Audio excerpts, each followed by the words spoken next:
From the headquarters of Telesur English in Quito, Ecuador, this is From the South, and I'm Carla Gonzalez.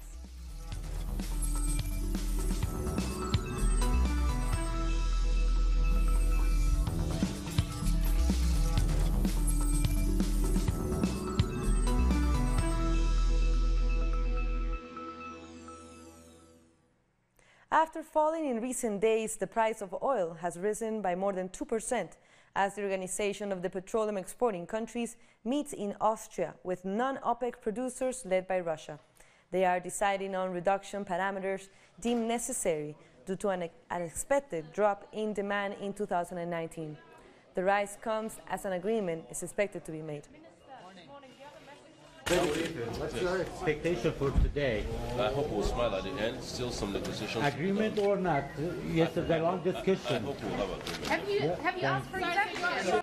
And Iran had been considered an obstacle to an agreement, but gave the green light for OPEC to reduce its production by 0.8 million barrels per day, according to an OPEC source.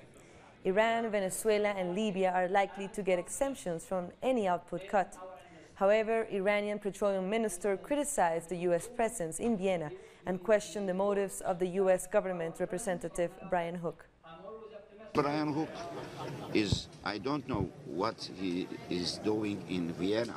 If United States is here to submit his proposal for OPEC and major member of OPEC.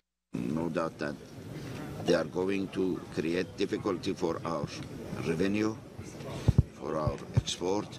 Resisting, it's clear, and it's not a simple issue for us to accept it and to go along with it. We are resisting, we are trying to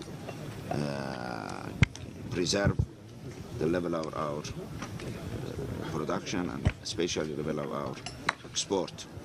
Venezuela will assume the presidency of OPEC from January 2019. The Venezuelan oil minister Manuel Quevedo confirmed that Venezuelan delegation is ready to take up the responsibilities of leadership. He added that Venezuela will present new strategies to stabilize the price of crude oil, which has been falling lately. Quevedo said that Venezuela will contribute with measures that facilitate the development and growth of OPEC member states. The cooperation between the OPEC and non-OPEC countries was an initiative of our president, Nicolas Maduro. Now we are evaluating how to develop this cooperation. It's very important that the OPEC and non-OPEC countries work together as best they can to maintain the stability of fair prices. That's best for the social and economic development of the peoples of the world. The Venezuelan President Nicolas Maduro and his Russian counterpart Vladimir Putin signed several agreements in Moscow on Thursday. The two are reinforcing petroleum agreements and have guaranteed investments of more than $5 billion to raise production between their oil companies PDVSA and Rosneft through joint ventures. They also agreed to guarantee investment of more than $1 billion in mining. Venezuela will also be importing more than 600,000 tons of wheat from Russia. We are guaranteeing an investment of $1 billion for mining production, particularly in gold. We have also signed a contract to guarantee all of the wheat for Venezuela, 600,000 tons of wheat for the Venezuelan people's bread. We have secured the wheat supply for 2019 and beyond. And the countries will also strengthen their military cooperation. The Russian Defense Minister Sergei Shoigu says he is satisfied with the military cooperation. He is confident that Russia can continue using Venezuelan ports and airfields. His Venezuelan counterpart, Vladimir Padrino Lopez, also pointed out that Venezuela wants to modernize the weapon system that it obtained from Russia in 2006. We do a good job in the education sector. We provide opportunities for our planes to make landings. Our fleet also serves in Venezuela ports. I think we're going to get on with it.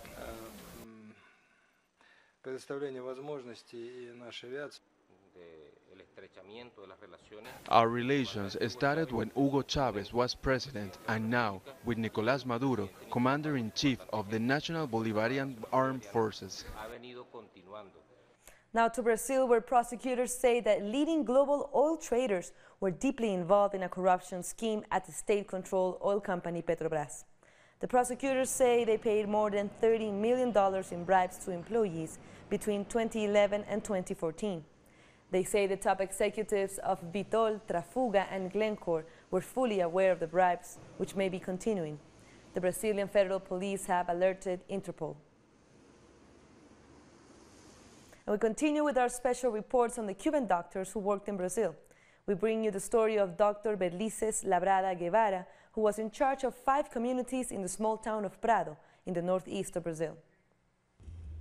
The village of Abril is one of the oldest in the Brazilian state of Bahia, and it was one of 5 communities that Cuban Dr. Berlices Labrada Guevara served for over 2 years. During her time, she changed people's lives in more ways than one. She decreased the amount of medicine we took and changed our eating habits. We no longer consume sugary soft drinks or buy processed food like we did before. Now it's for these campesinos to say goodbye to Dr. Guevara. She was really a person who was dedicated to help people, to cure the human. There are doctors who only think of money, who run clinics, but have no real commitment to serve people. She didn't have patience. We were her friends.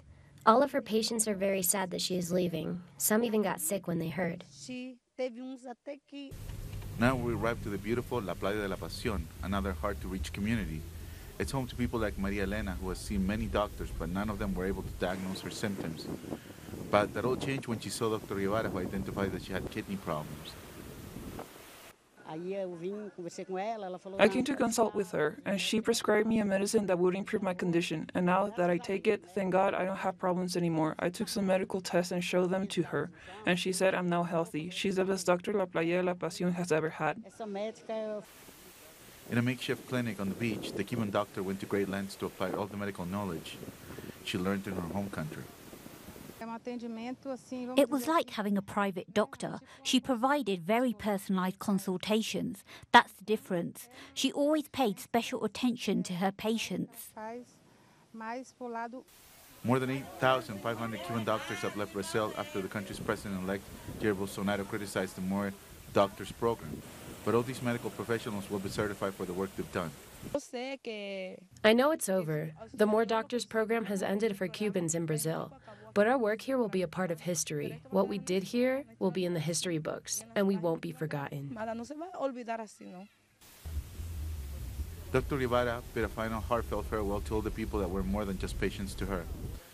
She will now go back to Cuba to begin a new mission to help people in need. More stories coming up. We'll be back.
Welcome back. There has been widespread condemnation on the brutal force that the French police used when arresting hundreds of students who were protesting against the government's proposed educational reforms. The students were arrested in the Paris suburb of Mons-la-Jolie during protests that have spread to dozens of schools during 3 weeks of anti-government demonstrations. A video of them being forced to kneel in rows has provoked outrage on social media. However, Interior Minister Christophe Castaner has defended the action by the police, describing it as necessary.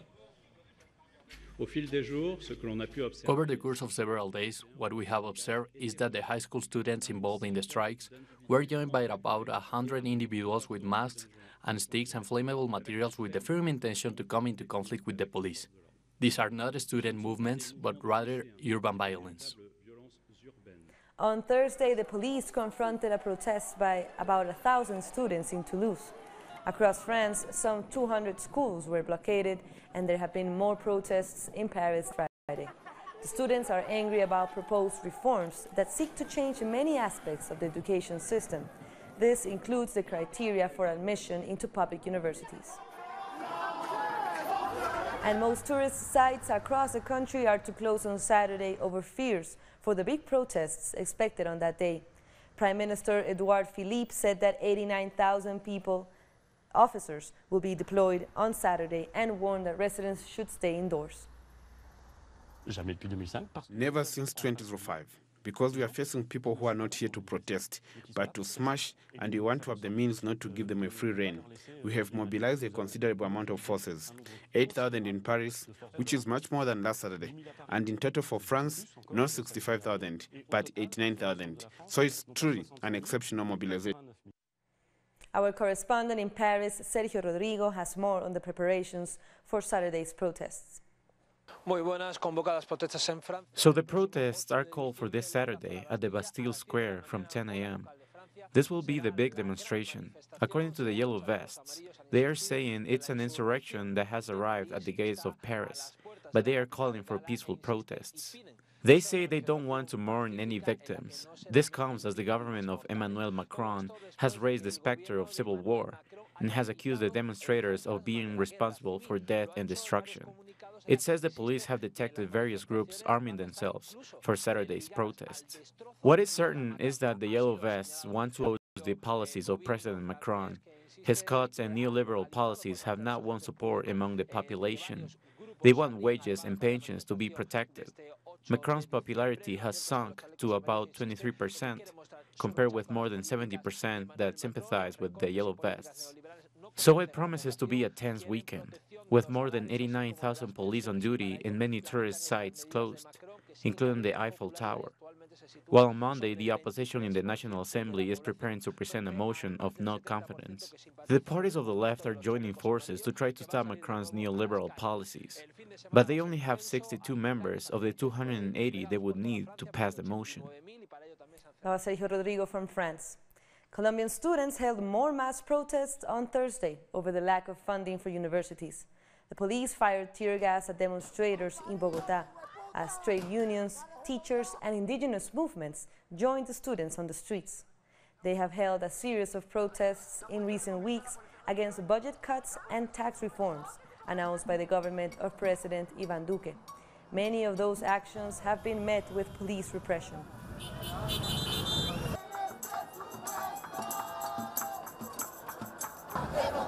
Basically, we lack funds, which is paramount to be able to run the universities. They should invest in science, in education.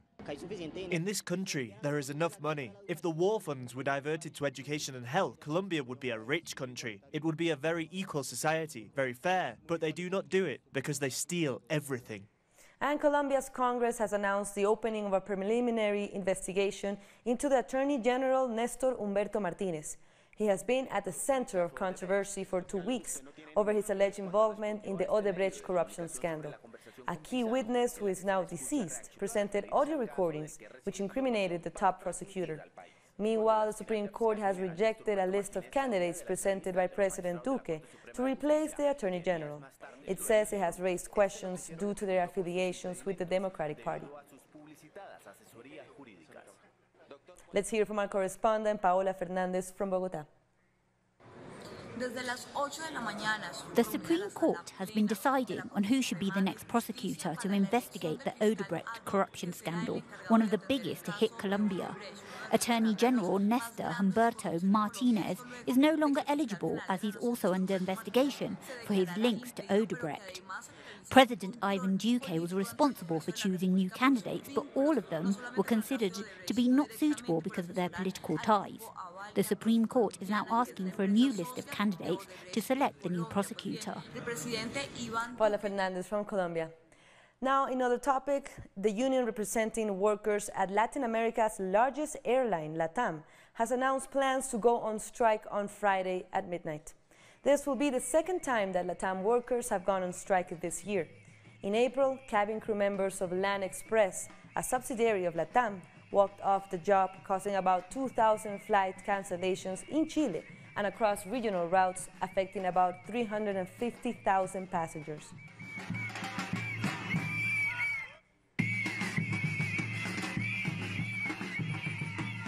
The remains of the first Argentine soldier to be repatriated since the end of the Malvinas War, Captain Luis Castagnari, has been laid to rest.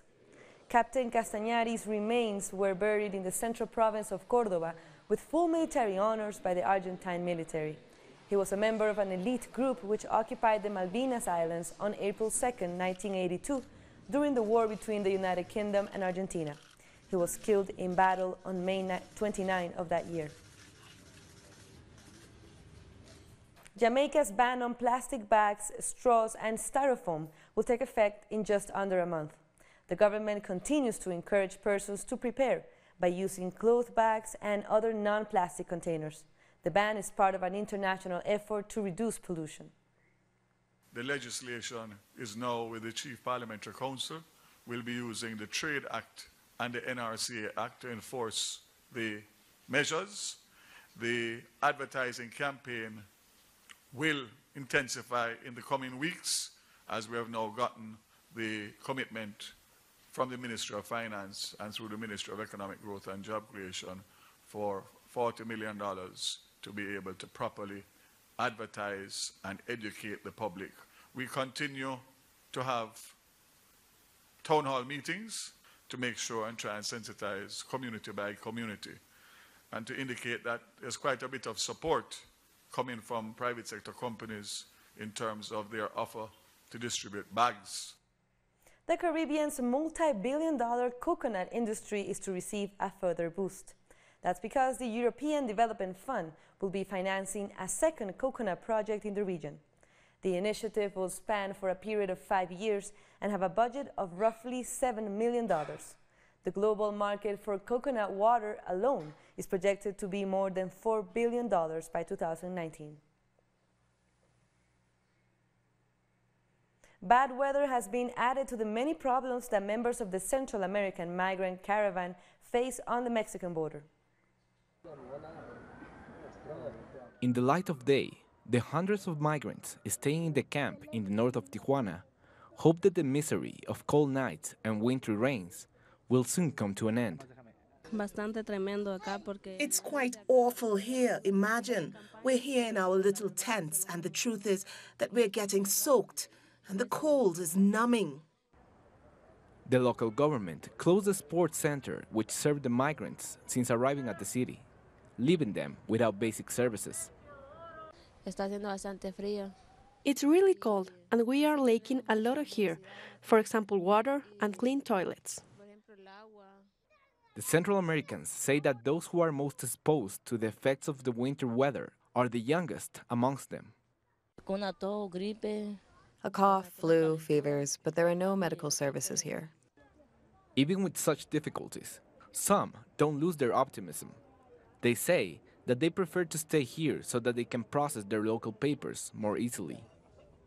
The papers allow me to enroll in university, to get scholarships, and to work. That's why I'm putting up with it here, because I think that when I have work, I'm not going to be suffering. In the border city of Tijuana, winter temperatures can go as low as 5 degrees centigrade. Resilience and determination are what the Central American migrants are showing here in the face of this frontier winter. Pablo Pérez García, Telesur, México. We'll take in one last break, but stay with us.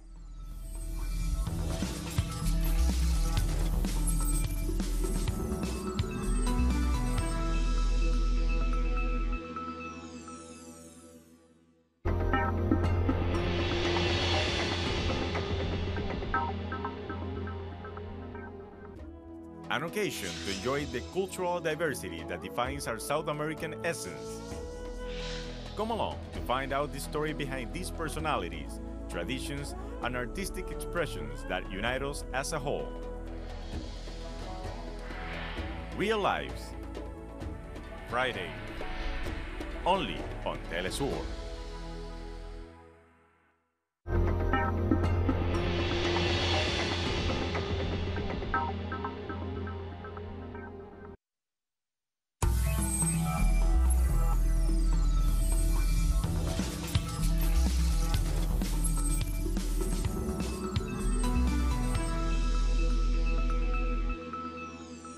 And we're back.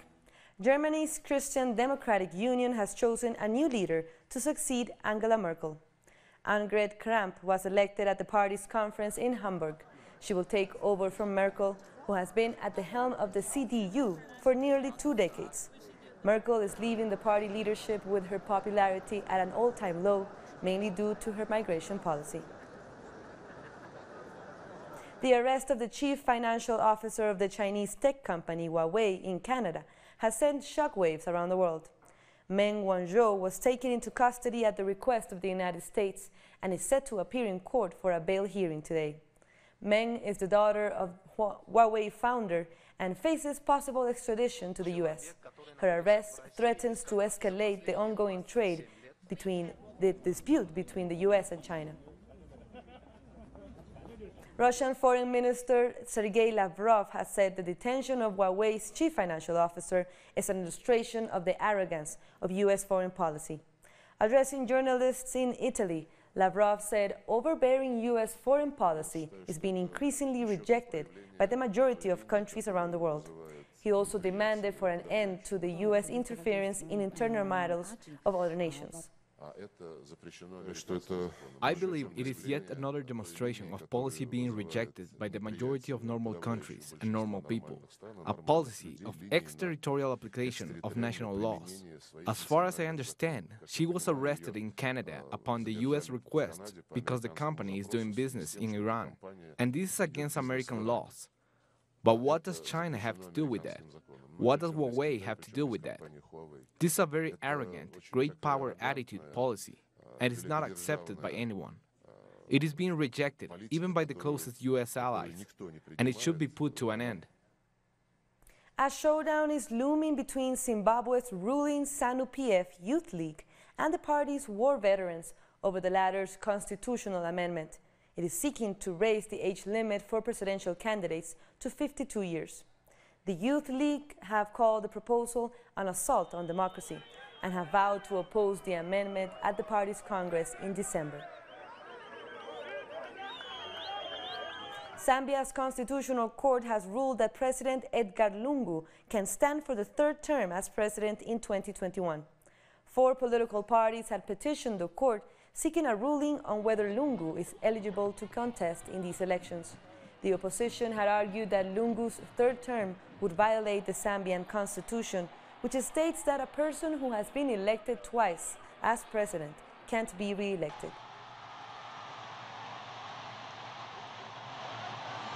An Egyptian court is to hear a petition to cancel presidential term limits. Under existing law, a president is limited to have only 2 terms of 4 years each. The petition demands constitutional changes that would allow President Abdel Fattah al-Sisi to seek re-election beyond his 2nd term. A Cairo court has set December 23 as a deadline to hear the petition filed by a number of citizens. Cuba's capital of Havana is enjoying its annual film festival celebrating new Latin American movies. It is now the 40th edition, and Cuba has nominated 13 films. Telesur spoke with some of the participants, hoping to win that Coral Prize. These are scenes from Insumisa, the most recent feature film from Cuban director Fernando Perez and Swiss producer Laura Cazador. Insumisa tells the story of a Swiss woman who arrives in the Cuban city of Baracoa in the 19th century dressed as a man and bearing the name Enrique Faber.